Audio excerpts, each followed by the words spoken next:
This episode's made possible by Planful. Hi, this is John Herman. I'm the CFO of Movable Inc., and you are listening to the CFO Thought Leader Podcast. This is episode 947.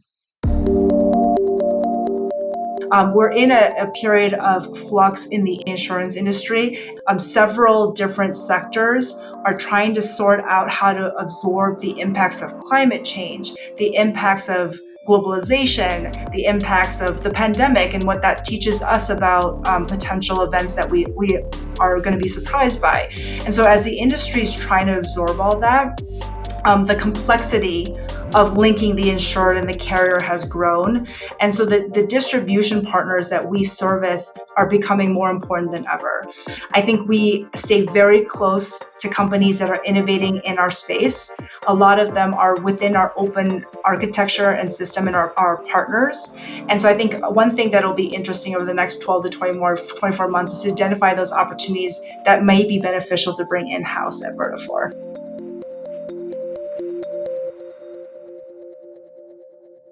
Hi, it's Jack. On today's episode, we speak with Teresa Chia, CFO of Vertafore. Among the different career phases that Teresa Chia credits with having helped her to advance down the CFO path, there's little question that phase 2 was the most formative. Still, how she came to enter this phase has little to do with career ambitions, or at least her own career ambitions. The second phase of Chia's career was triggered by a personal event. Her husband was offered the opportunity to join the faculty at Dartmouth College. This led them to relocate from New York City, where Chia had been working in investment banking, to Hanover, New Hampshire, where she would ultimately join a publicly traded holding company known as White Mountains Insurance Group. This would be her first foray into the public company sphere, as well as the insurance industry. And it was here, Chia tells us, that she found her passion for a sector whose vastness and complexity are matched only by its impact on everyday life. You'll hear that story and much more on today's episode.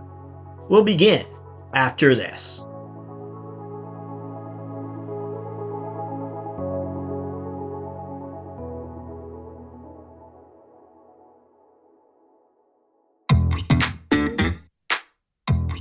Hi, I'm Rowan Tonkin, Chief Marketing Officer at Planful, and we're a proud sponsor of CFO Thought Leader. At Planful, we're empowering teams just like yours to drive peak financial performance in every corner of your business. What sets Planful apart? We have purpose-built applications for every department, from FP&A to accounting, marketing to HR, all with built-in financial intelligence. This means we can get you up and running within weeks, and it requires minimal IT involvement. So you can rapidly and seamlessly engage everyone across the business in your key financial processes. Best of all, you can't outgrow us. We take the pain of growing away with an unmatched ability to scale with you. You have an endless runway with Planful. See why over 1,300 customers around the world choose Planful as their flexible, user-friendly, end-to-end financial performance management platform. Go to planful.com and see how you can make financial performance a team sport in your business.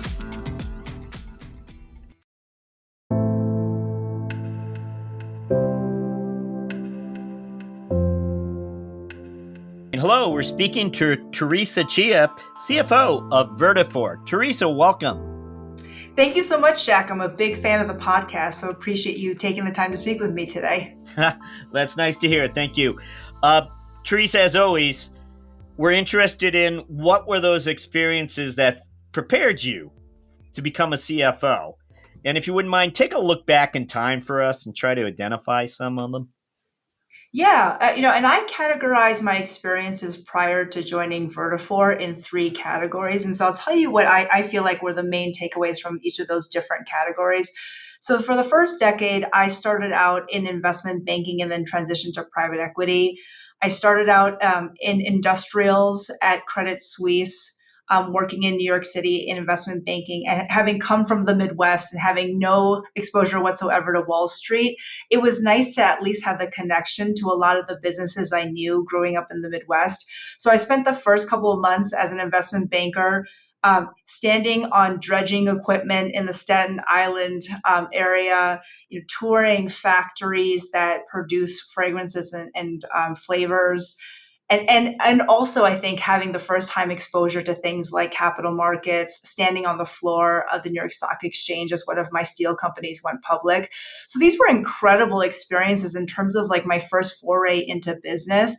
Obviously, through that background, I was able to build up a lot of skills around FP&A, capital allocation, and capital markets.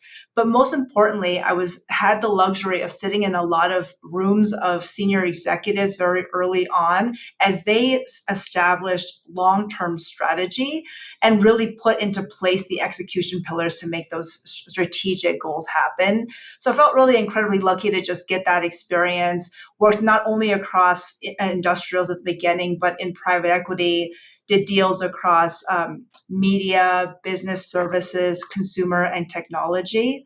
My first experience in private equity was for a middle market firm called Nautic Partners based in Rhode Island. We focused on businesses that had leadership in a region of the US and helped them expand to become national leaders.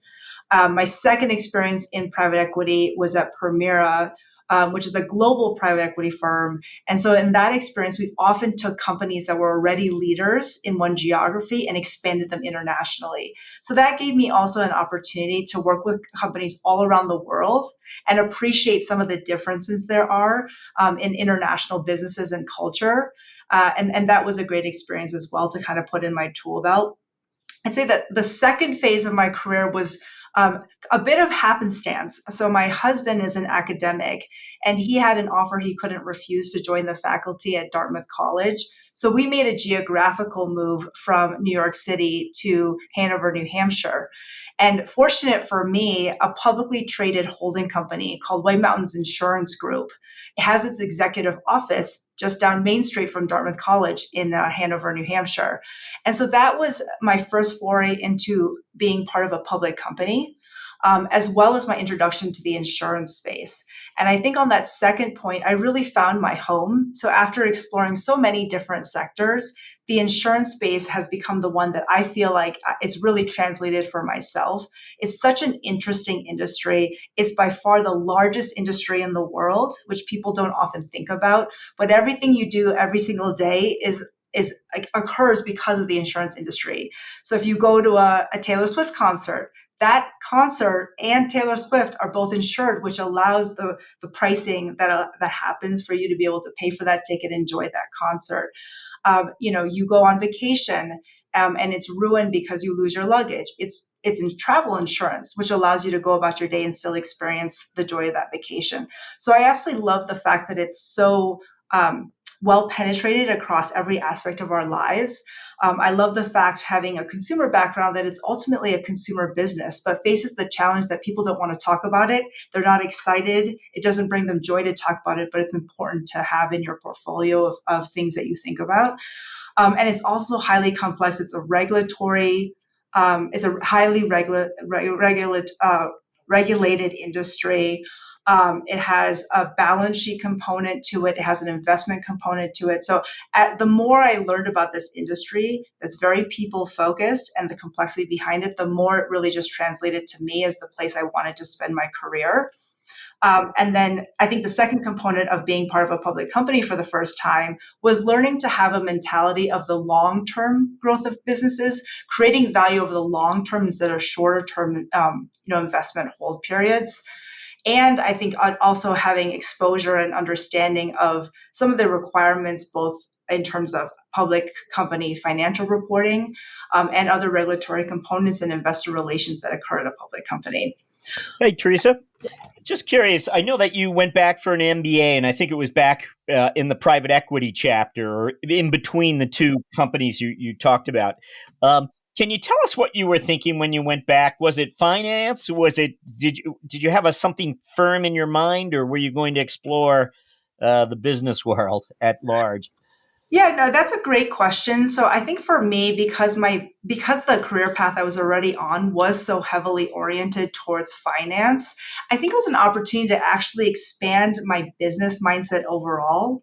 So I think sitting in a room and thinking, and I think it enables somebody who's on that finance leader journey to appreciate the value of having people who have complementary experiences and expertise around you as you think about problems that nobody has the expertise to solve on their own.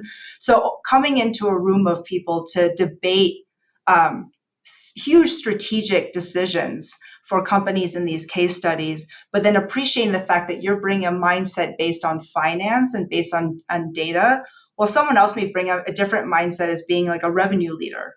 Someone else is bringing a mindset around operational excellence or thinking through like heavy capital investment. So sitting in a room with people who come with so many different experiences is incredibly valuable, and if only to help you appreciate the level of complexity it takes. In business is a team sport, so the complexity it takes to drive these businesses forward is that you have to have a lot of people sitting around the table to make that happen.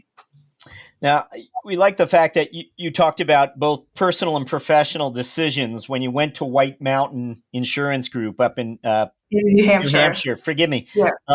But at the same time, you made a decision there to not necessarily go a traditional finance track. I know there was a good deal of finance involved, but it seems like you were playing a broader role. Isn't that right? That's exactly right. So I was on the executive leadership team of a company that owns businesses across all of the different types of businesses that focus on the insurance space. So we own businesses that provided technology to the insurance space, businesses that were agent and broker businesses within the insurance space, as well as businesses that ultimately were risk-bearing carriers. So I think part of the value of that experience was I certainly brought to that executive table my expertise on smart capital deployment and growing businesses after we invest in them. But importantly, I think it allowed me to learn from others around the table who had strong expertise around, operations, having run insurance businesses in the past, tax experts, structuring experts, legal experts, et cetera, et cetera. So I think it was my first experience really stepping into like the operating executive table. So sitting there and thinking about all the different aspects, again, bringing that expertise that I have from my finance background, but being able to think about how to drive these businesses forward from many different angles with others who have complementary skill sets. Now, I also want to point out you made an investment of 8 years there with that company. I'm wondering, can you tell us, did it during that period, did it transform? And likewise, did your role transform as well? Yeah, that's a great question. So at the point that I started at White Mountains, we were more or less fully deployed in that the capital on our balance sheet was invested in a handful of companies. A lot of them were risk-bearing insurance and reinsurance businesses. And so they are the businesses that actually take on the risk that customers are asking to spread out and mitigate. And then early in my time there, the market dynamics in the insurance space were such that the pricing was pressured and returns were pressured for those businesses. At the same time, large carriers were looking to acquire a lot of these businesses in order to benefit from the economies of scale. So we had a lot of approaches to our businesses to ask if we would sell them. And so, early in my career, I ended up being part of the team that helped to shepherd the sale of several of our businesses, including, a very large sale of our primary property and casualty carrier business to a Canadian company, our remaining investment in a large life insurance business to a Japanese company, and our global reinsurance business to a Chinese company.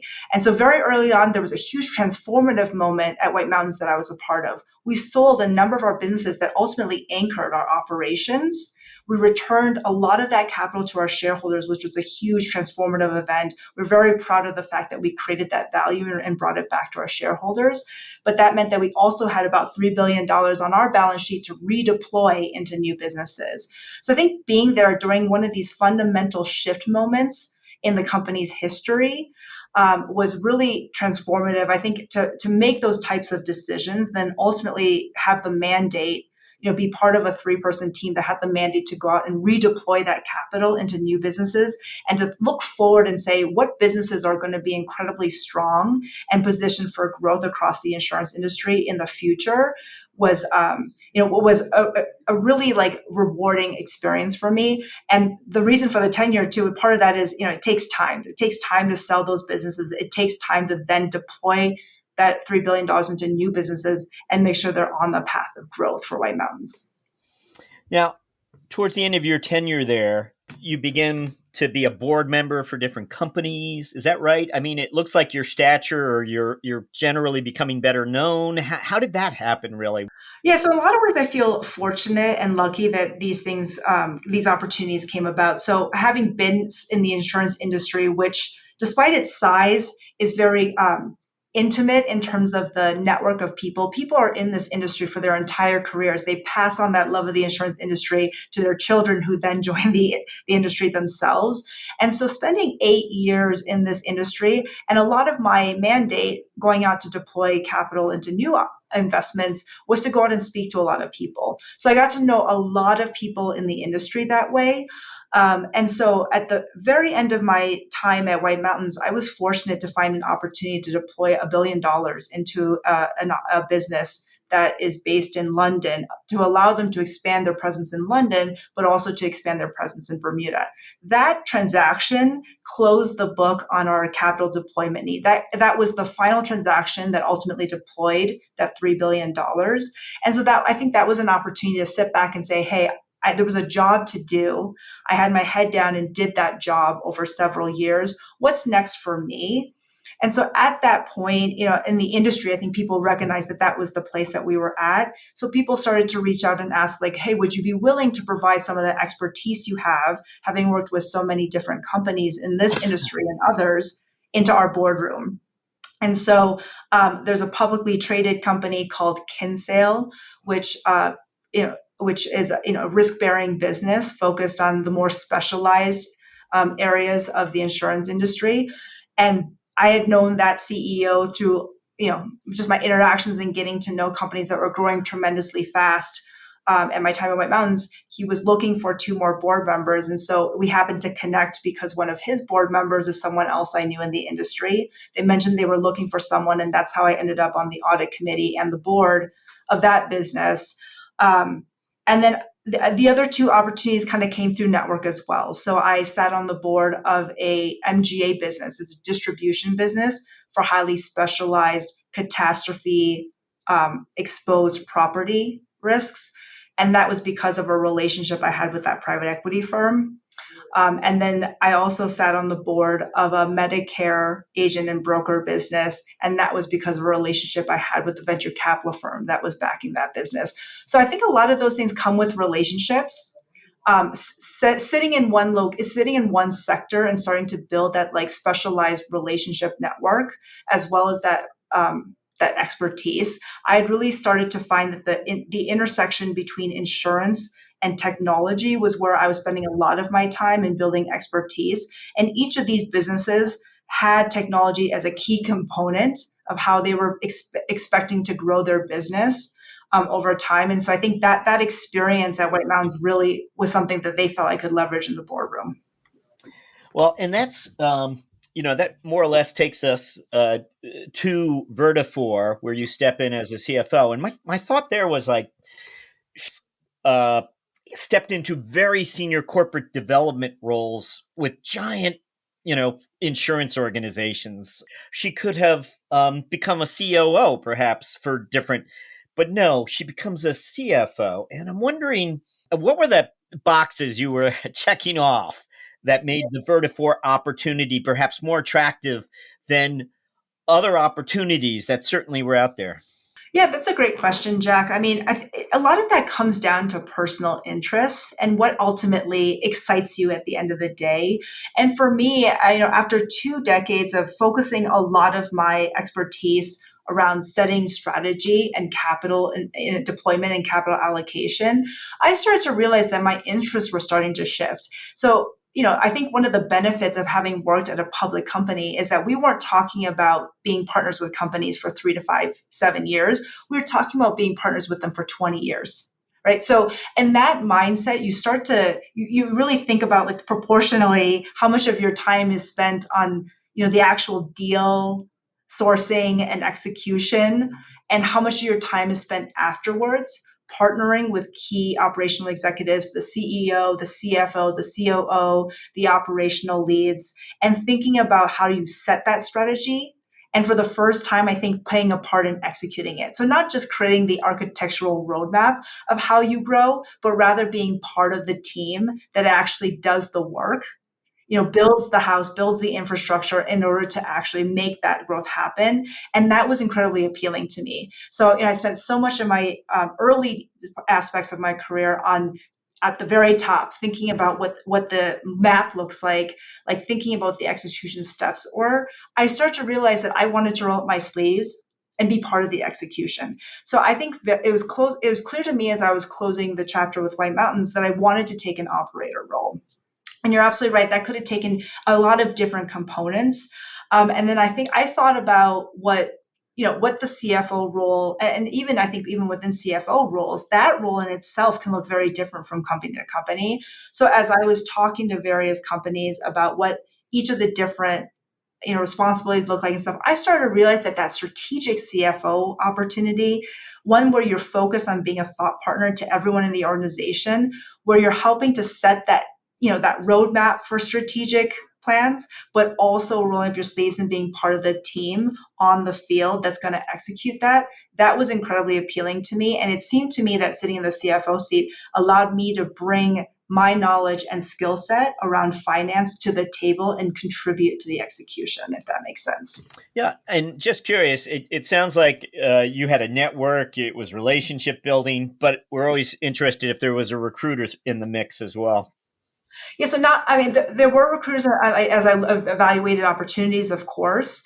But in this particular instance, I'd known about Vertafore for as long as I've been in the insurance industry. I mean, it's one of very few leaders who've dominated providing mission critical technology to the agents and brokers who link your everyday person to the carriers who ultimately provide insurance. And so, I'd known about their deep expertise in that space for a very long time. And I was fortunate that the chief product officer at Vertafore is a very close friend of mine from business school. And so when the opportunity arose, there was no recruiter involved. Okay, makes sense. You've already clued us in a little bit about the nature of Vertafore's business. But if you wouldn't mind, let's ask you, what does this company do? What are its offerings today? Yeah. So I think taking a step back in terms of insurance, you've always got a company or a person who realizes the value of insurance and wants to mitigate some significant risks, right? So, hey, I couldn't absorb the cost of a fire that took down my entire house by myself. I need some help mitigating that potential severe, unlikely, but very severe risk for myself. And I want to pool that risk for other people.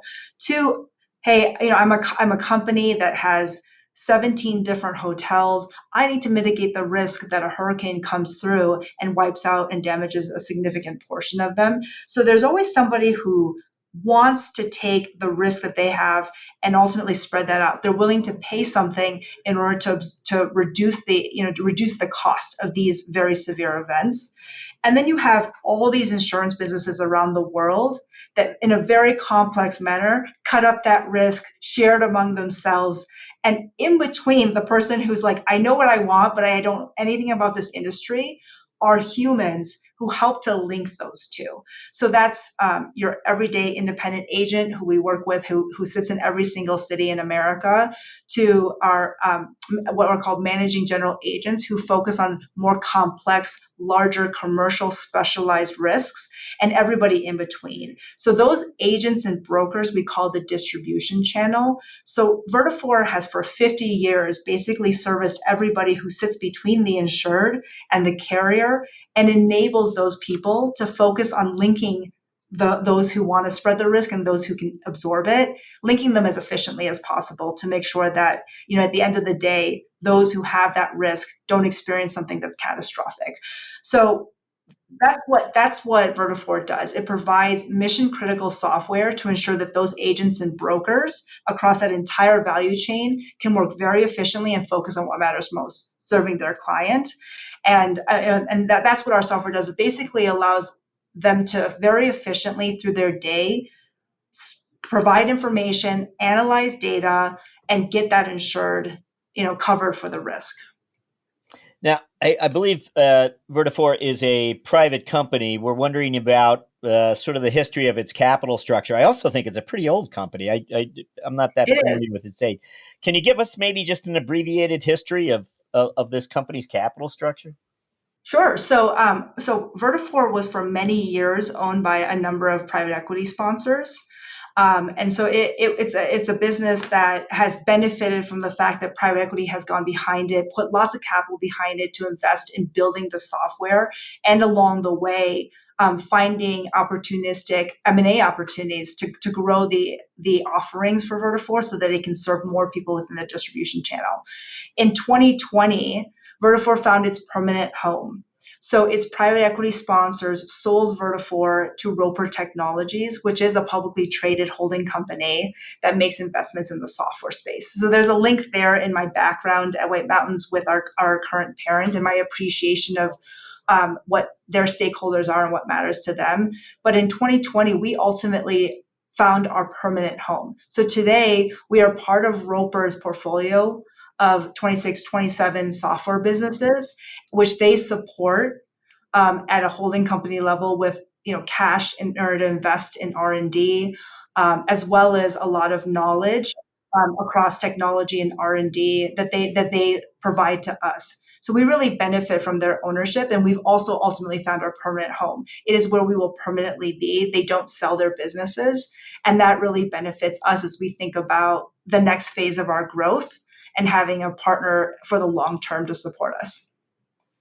Well, thank you for that. Now, it's a SaaS offering, right? Yes. So it's gone along on the went from on premise to the cloud, basically, Yes. Before your arrival. So, and today it's 100% cloud, or where are you on that No, journey? I mean, we're still on that journey. I mean, something I think to appreciate about the insurance industry is because the information that the insurance industry holds is so critical. I mean, it's very, we're analyzing data that is significantly important to making sure that we price these products correctly, that we can cover claims events when they happen.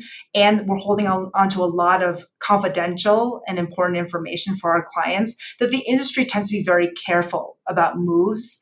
And so we are a SaaS offering. We are in the process of transitioning between on-premise to the cloud.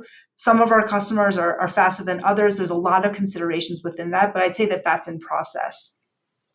Well, we always like to ask about your lines of sight into the organization. And I can imagine when you arrived, they had certain systems that they were dependent on for some time. I don't know if they had been updated recently, but were you?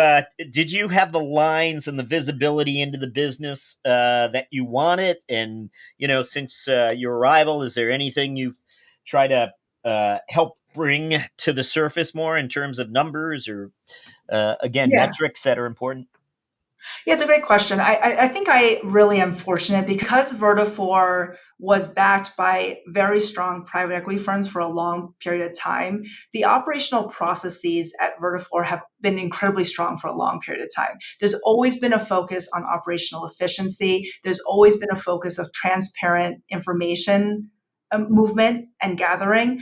So, I walked into an organization that was used to finance having a pretty broad reach and a lot of collaborative effort to understand how to make decisions for our business based on data. So, our obligation as the finance team is to make sure that the rest of the organization is equipped with data and that we're sitting there with them to think through, interesting opportunities or difficult challenges with all the information that is possible for them. And so I think the nice thing is that in terms of, I think, across the organization, everyone appreciated the value of that, had seen the value of that across many different situations. And therefore, there was a very open kind of willingness to collaborate with finance. I didn't walk into an organization that was suspicious of finance. I think the other thing that benefited me is I have an incredible team. I oversee FP&A, accounting, business operations, and enterprise applications. My senior leaders have been with the organization across so many of these different changes in ownership, as well as across a number of different M&A, opportunities that we executed. So they've been through several periods of transformation for the business with the business. So I think their deep level of expertise and experience around those transformations mean that they were incredible thought partners to me from the get-go too. Well, some of your FP&A team members are down the hall and you in a conference room and you swing open the door. What are they thinking Teresa's going to ask us for? Well, so I would actually challenge the idea that their first thought is that I'm asking them for something. I think that in general, I come in wanting to roll up my sleeves and be part of the team from the get-go. So I strive to make sure that it's not about updating me at the end and putting a pretty bow on things at the end and showing me that you've checked all the boxes.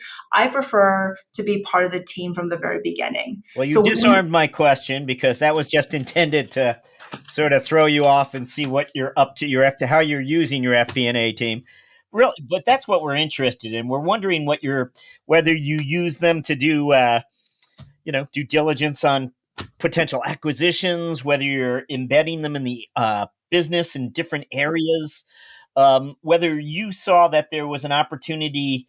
And again, I know you haven't been there quite a year yet, but have you deployed them any differently? Is there another? Did you add an additional FP&A team member or something? Anything different? Or That's a really good question. So I think one thing to appreciate is because of the transition to Roper, there is a slightly different mandate as to FP&A. So when you think about, under private equity ownership, a lot of that is focused on higher level, like strategic forecasting.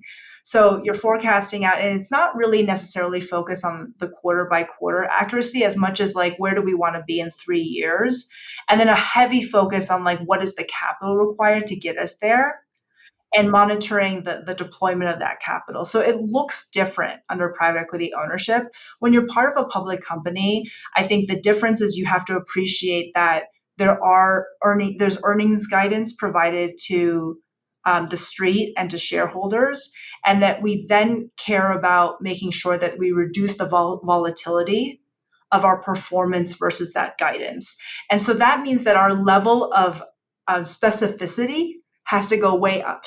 And so although we haven't made any changes to our FP&A team, I think one thing that I've brought is understanding and appreciation for what it takes to be able to do that and how that looks, because I had to help all of our companies at White Mountains be able to deliver exactly that level of precision as well.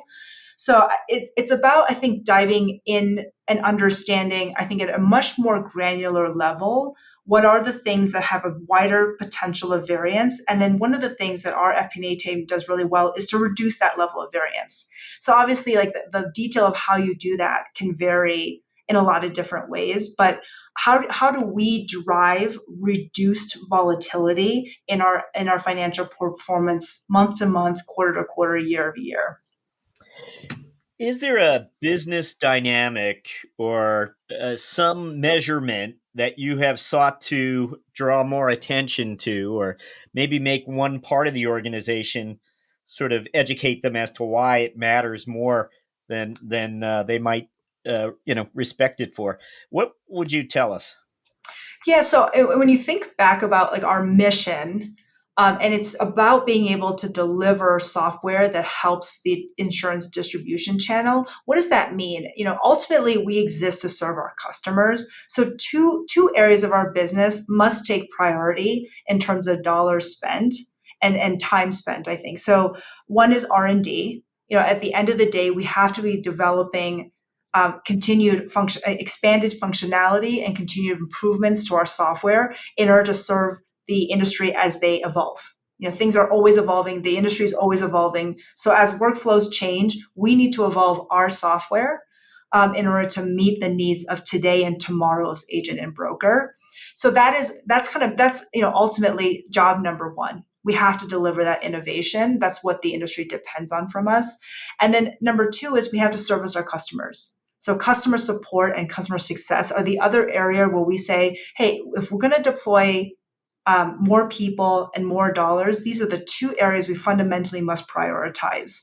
And so a big part of what I tried to bring in, and I think we're spending a lot of time focusing on from a metrics perspective, is are we efficiently driving the rest of our business in order to make sure that every dollar that's possible can be invested in those two areas.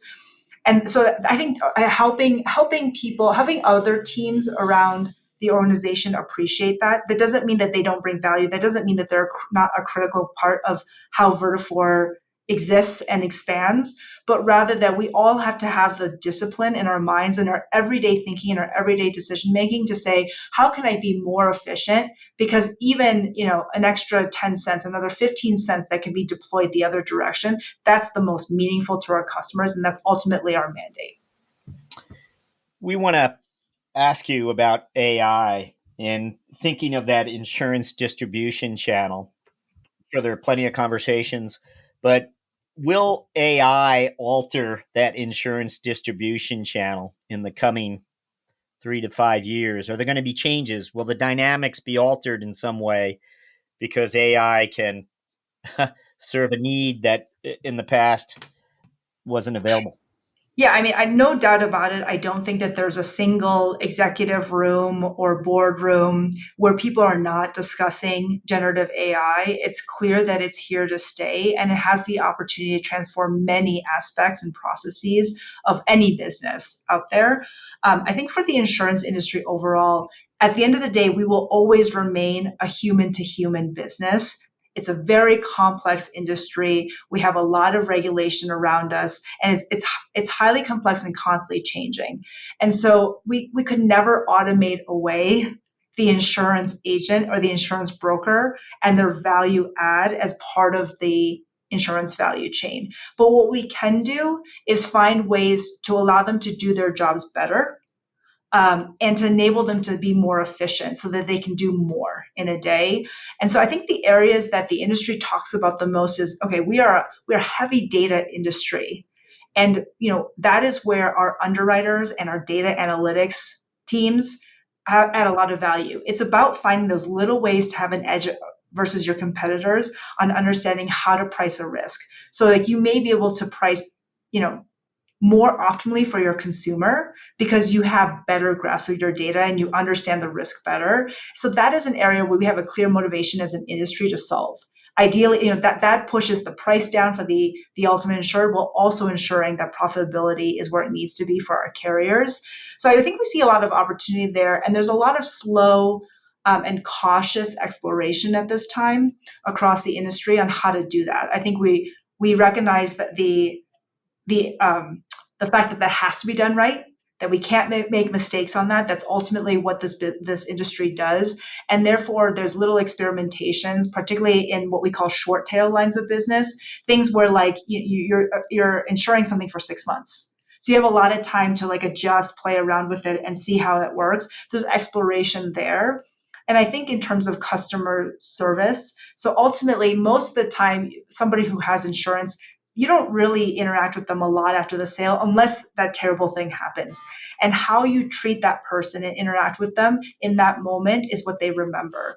And so when there are huge claims events, the industry knows the faster you resolve them, the less it costs for both the insurance company and the insured. So you don't want a lot of lawyers getting in there. You don't want a lot of other people getting in there and increasing the price to like fix a property, et cetera, et cetera. So the faster you can get to like the right answer on a claim, the better it is for everybody. So I think there's opportunity there to use generative AI to sort out what the right assessment of that claim situation is and close it out for the insurer, get them money, get them back on their feet faster, which will give them a better experience. And then ultimately should also drive better profitability for the industry overall. Are there any, within this organization, are there any pilots related to AI? There are, we can't necessarily talk about them in a public format, but definitely I think both within our organization and how we can be more efficient and do what we need to do each day better. as well as in a customer-facing way. We are discussing at this point and exploring ways in which we can start to integrate AI, generative AI in particular, into our organization. AI and machine learning have been around for many, many years. That's already, a key component of how our products work. But I think thinking through and incorporating generative AI, we are in the process of doing that. But doing that in a way that's careful and methodical as we think about servicing our customers. Okay, well, we'd like to jump to our finance strategic moment question, where we just ask you to look back in time and choose one moment of insight, strategic insight that you experienced as a finance executive. Might have been a risk or you avoided, might have been an opportunity you pursued. Anything come to mind when we ask for a finance strategic moment? Yeah, the first thing that comes to mind, and I mentioned earlier in our conversation the fact that I think private equity brings so much to businesses. I mean, like they really come in and are willing to make big bets and put big capital behind growth of businesses. And that's been transformative for businesses across so many industries. I think the one area of private equity that is a nature of their model, but can be a downside, is the fact that they have durations to their investments. They ultimately have an obligation to return capital to their LPs who provided them the capital to deploy. And so moving to both White Mountains and Roper and having a permanent capital base, it makes you appreciate how being able to think both short term, how do I make my financial obligations, but long term, what's the path that I'm on? What's the growth path that I'm on? And am I continually making decisions on a short term basis that get me there has been incredibly valuable. So the experience that comes to mind is that I put capital behind the leading provider of travel insurance and expat medical insurance out of Israel. And that business was growing so fast. It had figured out how to basically provide a much more comprehensive offering around travel insurance than any other of its competitors, and people were willing to pay a big price for that. They really found an opportunity to service the customer better. And it was growing so well. And then COVID hit, right? And I think that appreciating and having had spent the time in a longer term perspective meant that we could sit here and say, okay, this business essentially shut down overnight. It went from break even to double digit EBITDA, and then overnight went back down to break even. And so thinking through that, I think if you only had a short term focus on financial objectives, you would make decisions, cut people, cut the investments in growth, et cetera, that would have made sense in the short term.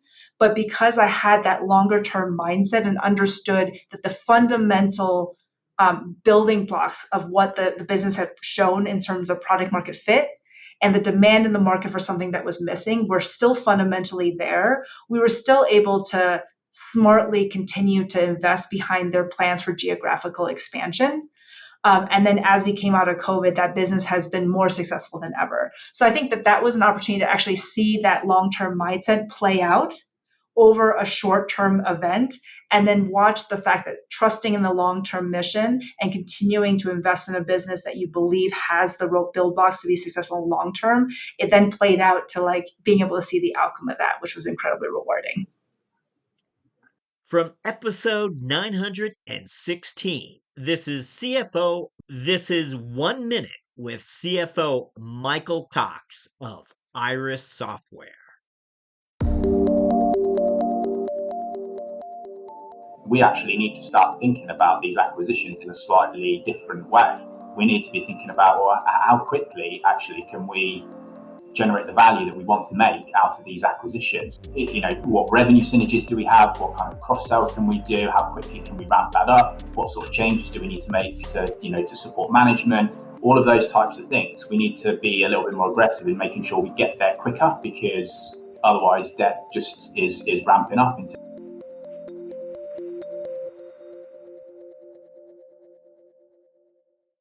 Well, we've entered the mentoring round, where we do ask our guests to reflect a little bit on the personal side for us. Notice your geographies I thought were interesting. New Hampshire and, of course, Colorado, two states known for their natural beauty and also lifestyle. Would you agree, or is there a theme here?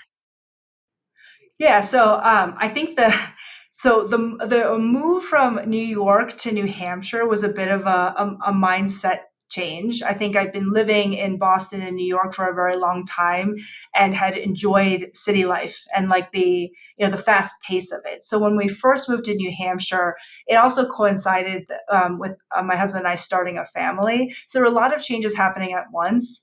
I have three young, very active sons. So between, I think, the move to New Hampshire and having three active sons who love sports, it's really driven in me an appreciation of the outdoors and particularly winter sports. The winters are long in New England. And so I have expanded, I think, challenged myself by being somebody who's like, starting to learn to cross country ski, expanding my ability as an alpine skier and as an ice skater. So I think I really appreciate the fact that this move ended up, I think, challenging myself to expand what I can do from a personal perspective too, and enjoying those experiences with my family. For Vertafore, we've made the move to Denver, Colorado, and it's been fantastic to date. So obviously, a lot of the focus on outdoor activities and sports continues to be something that we can really benefit from being in Colorado. But look, the mountains are bigger. And so I think we've challenged ourselves as we've been biking and hiking and we'll ultimately ski this winter there's a little bit of a bigger experience here. So we're really excited to be part of that. I think the other thing that's really great about Denver is it's a hub of transplants. A lot of people have a story of moving there from somewhere else. And so people are incredibly friendly. They remember not that long ago when they were in your shoes. So I've been overwhelmed by the warmth of both my Vertafore coworkers as well as those in the Denver community and across the schools my children go to in welcoming us to Denver. Well, thank you for that. That's wonderful. We always like to ask if you have a book recommendation for us. Yeah, so one of the professors at HBS who's really well known is Clay Christensen, and he has a lot of books that are really, really well known in the business arena, like The Innovator's Dilemma. But he also wrote a book called How Will You Measure Your Life?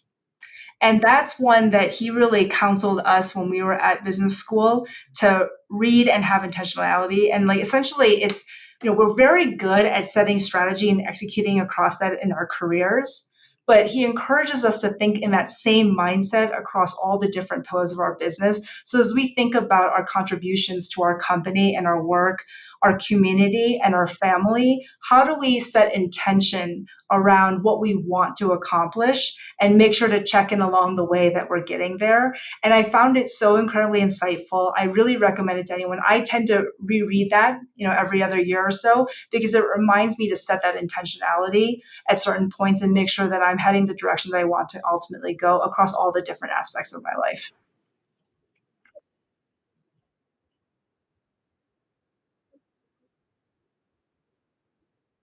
So I didn't have him as a professor on a day-to-day basis, but he often spoke to us.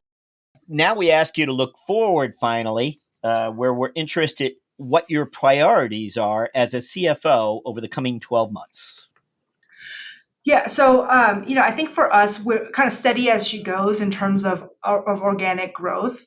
Our industry really has strong and positive secular trends. And so the industry continues to grow in terms of the number of people who are employed in the insurance industry, and the distribution chain remains as strong as ever. We're in a period of flux in the industry. Several different sectors are trying to sort out how to absorb the impacts of climate change, the impacts of globalization, the impacts of the pandemic, and what that teaches us about potential events that we are going to be surprised by.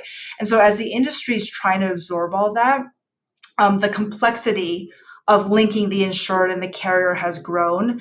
And so the distribution partners that we service are becoming more important than ever. So I think it's steady as she goes in terms of innovating behind their changing strategic initiatives. I think something that has always benefited us in the past, and we have Roper's expertise and support on, is to always think opportunistically about inorganic opportunities as well. Given I have an M&A background, I think we stay very close to companies that are innovating in our space. A lot of them are within our open architecture and system and our partners.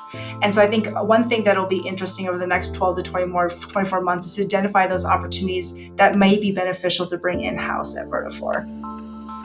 Teresa Chia, thank you for joining us on CFO Thought Leader. Thank you so much, Jack.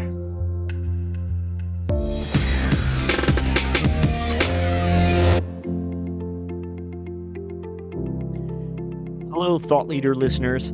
As you have perhaps already heard or even seen, we're now featuring the career lessons and moments of strategic insight shared by our CFO guests as Thought Leader videos. You can now find these videos on our blog at cfothoughtleader.com and, of course, our newsletters, but also on LinkedIn. If you haven't already, please go ahead and follow our CFO Thought Leader LinkedIn company page, and you'll be certain not to miss a single Thought Leader video debut. CFO Thought Leader, the #1 thought leadership platform exclusively for and by CFOs. As always, thank you for listening.